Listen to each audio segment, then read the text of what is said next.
And lo, a great multitude which no man could number, of all nations and kindreds and people and tongues, stood before the throne.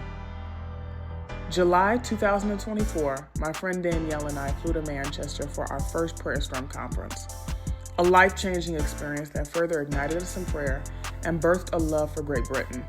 In 2025, Prayer Storm held Battle for Britain, a call to spiritual warfare on Britain's behalf. But before we arrived, we traveled by plane, ferry, and train to learn more about the land we were fighting for.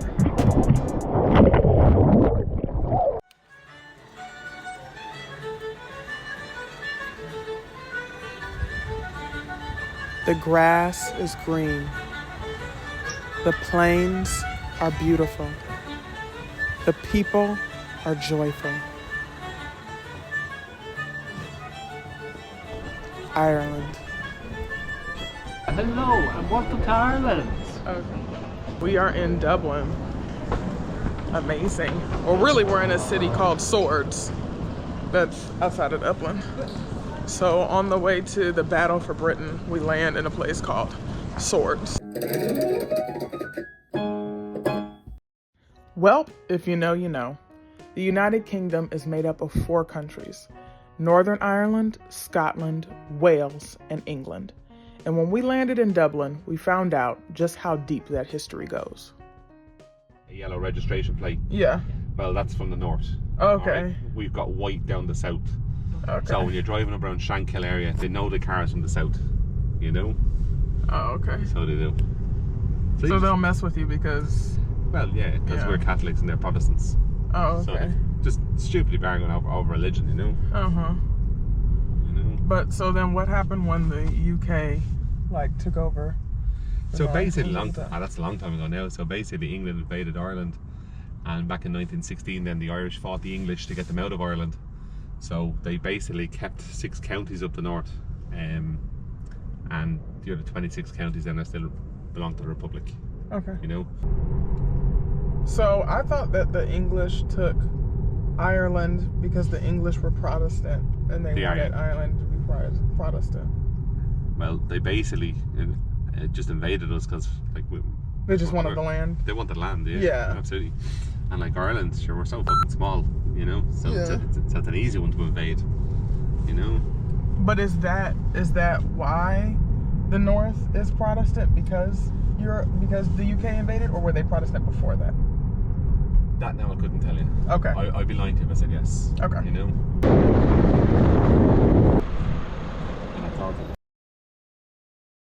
Dublin was set up or founded in 841 by the Vikings in Dublin, and the Vikings set up camp because they were so happy with all the looting and pillaging they did of all the monasteries in Ireland that they had loads of money, so they set up shop there, and they set up camp in an area in Dublin called Dublin, which is the Irish for Blackpool, and that's where Dublin gets its name. Blackpool, Dublin. Our first stop in Dublin was the Immigration Museum. So part of the cool part about coming here is that I actually have a small part of me is Irish ancestry, and I've been trying to think about, how God redeems every single part of us, right? He uses every single part of us, and that he has a call and a purpose for every single bloodline. And so while I'm here, I've been trying to think about what the Lord wants me to pray for and have my spiritual ears open while I'm on this amazing journey. They have this thing here in this museum, right, where you can find your family's crest. And my great-great-grandmother's maiden name was Turner, my Irish ancestor. And so I'm looking on the crest of what to pray for, and it seems like a whole lot. We had 2 periods of mass immigration, after the famine or during the famine, right up to the 1870s, 1880s, where people were still starving and still dying. And then after we got our independence, there was a major post-war depression and post-independence depression. Okay, so we were a nation on our own, trying to fight our own battles. We were not getting support from England, not that we ever got much support. And there was huge immigration out of Ireland in the 1950s and 60s as well. Ireland, the Republic of Ireland, is actually fairly almost like a new country. It was handed over to Michael Collins It was handed over to him in 1922. So they're really not that old. They're sort of babies. They're babies, but not, because it's like, of course, they have a cultural heritage and everything that's really old, but their government system is actually like barely a century old.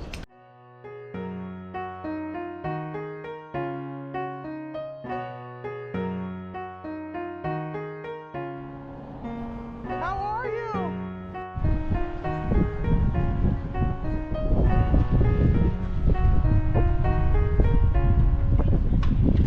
I'm seeing how Britain is tied in so intrinsically to Ireland as a whole, and how battling for Ireland really has a lot of influence on battling for Ireland and the surrounding nations. And I'm also seeing what we're battling for. Like, this country is actually, this land, yes, and the people put so much emphasis on the land when they were talking about, like, just historically, basically how a lot of the worship had to do with the land and how the land had to accept people who were here.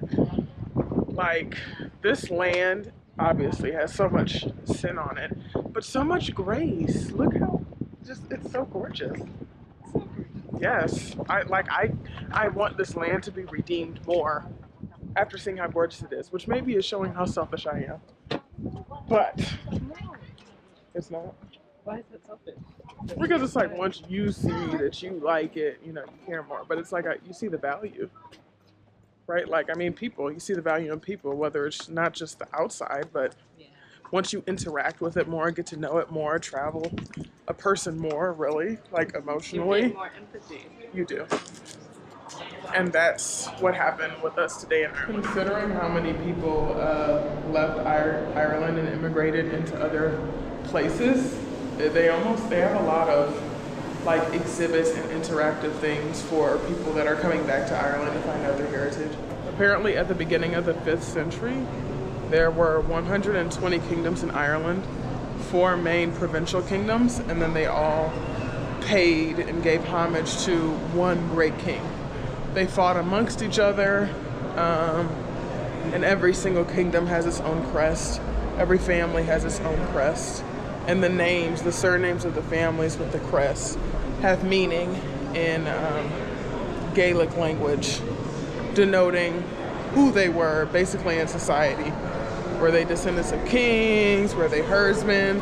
Who were they and what did they do? So really, surnames was another way to split people up into classes, which is interesting to think of our identification denoting our class, right? Denoting basically our rank. Because really, like, it's like when you come into the world, your parents have the opportunity to give you a name of who they think you are, right? Or who they hear the gods say that you are, or who they hear God says that you are, depending on who they worship. And then your last name really is given to you by society, denoting the area that you live in, denoting who they say you are, right? So it's like you come into the world with your first name denoting who you come from says that you are, and then you end with a name denoting who your larger area and territory, which is also a part of who you are, says that you are. So it's like, what if you name your child something awesome for their first name, saying that they're going to be great, and then their last name is like, means peasant or something. Like, I don't know, it's really interesting. We are in a town called Ennis, which is apparently the capital of Clare, where Muhammad Ali had an ancestor from here. I think it was his great-grandfather, if I'm not mistaken. And so they have literally built a Muhammad Ali statue, and he came here and visited.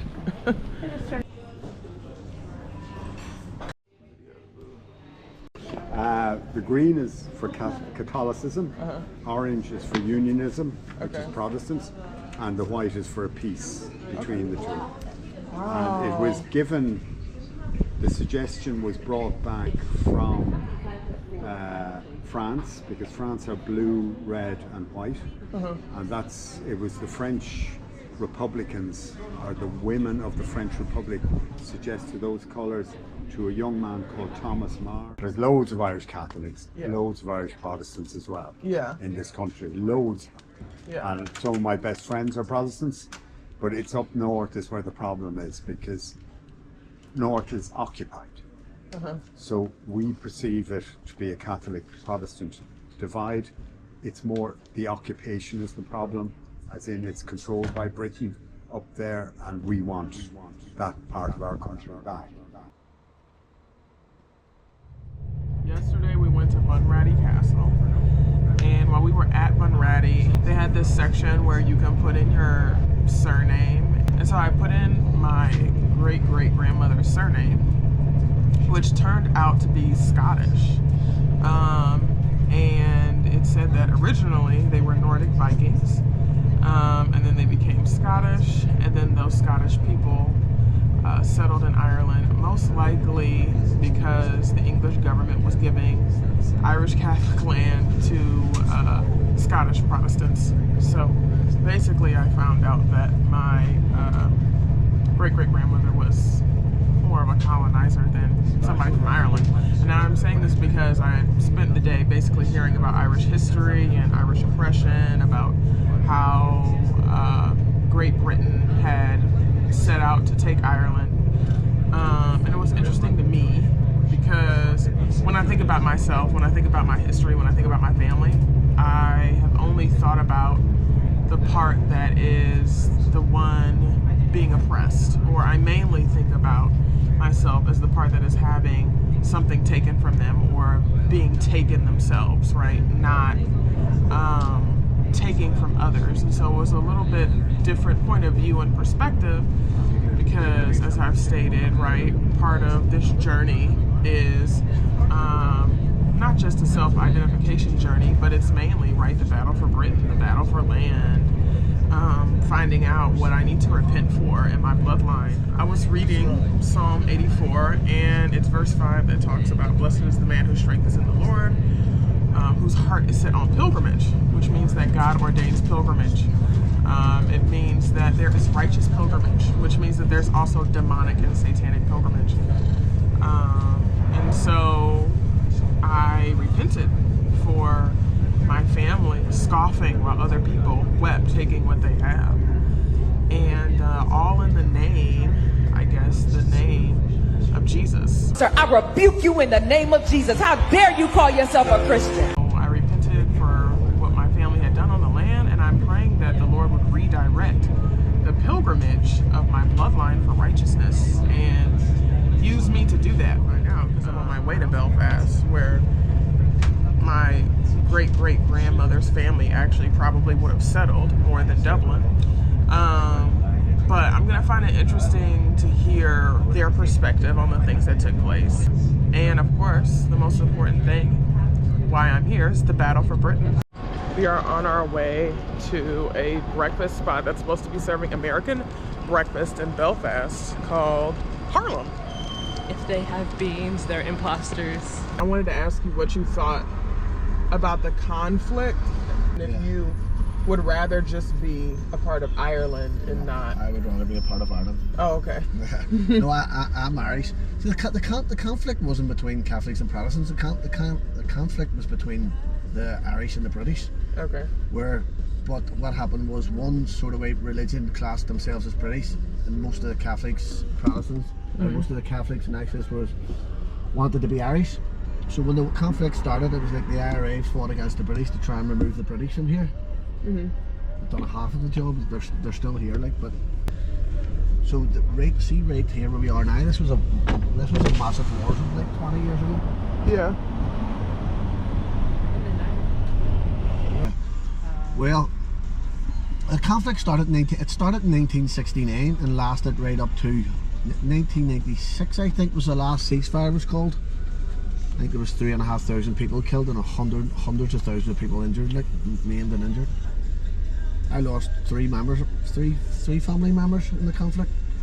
Brother lost his leg. He was shot. He lost his leg. I'm sorry to hear that. I'm sorry for your loss. Listen, everyone from here would have been affected in some way or form. Like it's not a surprise. Like everyone from here would have been affected in some way. So do you know a lot of British people that live here, or no? Like, I'm not a big fan of the British, to be honest with you. British people, yes. I don't like the British government. Okay. British government started the war here, so they were the cause of it. Like, they were the main cause of the war here.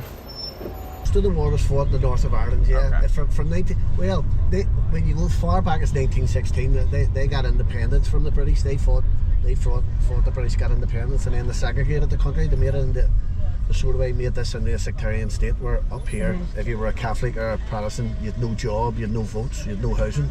And that's why it started the conflict again in 1969, where the Irish took on the British, and it lasted right up to the 90s. The British, well, they'll eventually leave here in the 6 counties. It's only a matter of time now before they leave altogether.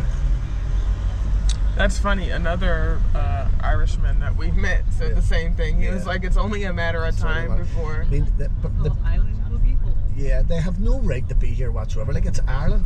This is Ireland. The British have no right whatsoever to be here. Thank you, sir. Starting to speak like Irish people.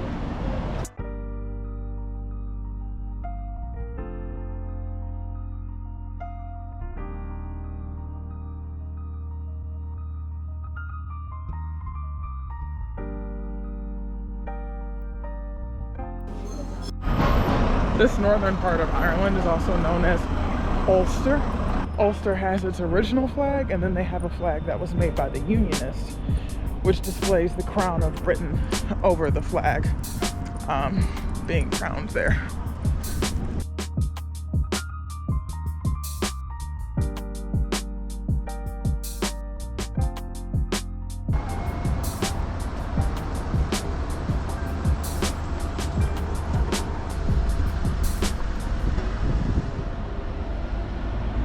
In 1914, World War I broke out, so that put an end to the Free State discussions, or independence discussions, and that is why in 1916, 2 years later, on Easter Monday, the Republicans decided that, well, we're going to start fighting for our independence, hence the Easter Rising. But it was an absolute disaster. They whipped our asses, as they'd say, in 5 days, and they were all executed. And for the British, that was a big mistake, executing the leaders of the independence movement, or the Easter Rising leaders. It was a big mistake because very quickly there was a huge groundswell of support for the Republic and the Republican movement.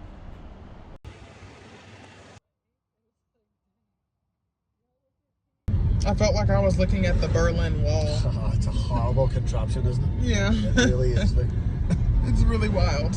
but there's loads of them in Belfast. Like, that's not the only one. There's loads of them separating different communities in Belfast. There's some over in East Belfast. There's ones on up West Belfast. So are there really any British people that you've met that even live here? There's not so much British people living here, no. As I say, when the Brits stopped patrolling here, when the soldiers actually left, they wouldn't have lived in our communities. They'd have lived inside heavily armoured barracks, and they wouldn't have most certainly wouldn't have mixed with my people anyway. Yeah. See that big building there? Yeah. They had the top 4 floors of that, and then they had like a barracks on the top of that where we used to spy around, we used to watch the meetings. A serious patrol. Yeah. The helicopters would have brought them food and supplies in and out. They never walked in and out. I think as a country, we know it's going to be inexpensive to reintegrate them into the South. It's also going to be problematic. We do want to be part of a country that you have no connection with or no allegiance to, and you are being handed back by your country to this country. You know, there's going to be trouble, and it's going to be costly. As I said on the bus, it's going to be costly, but it will happen. It might take 20, 30, 40, 50 years. I don't think it'll happen in my lifetime, but it will happen.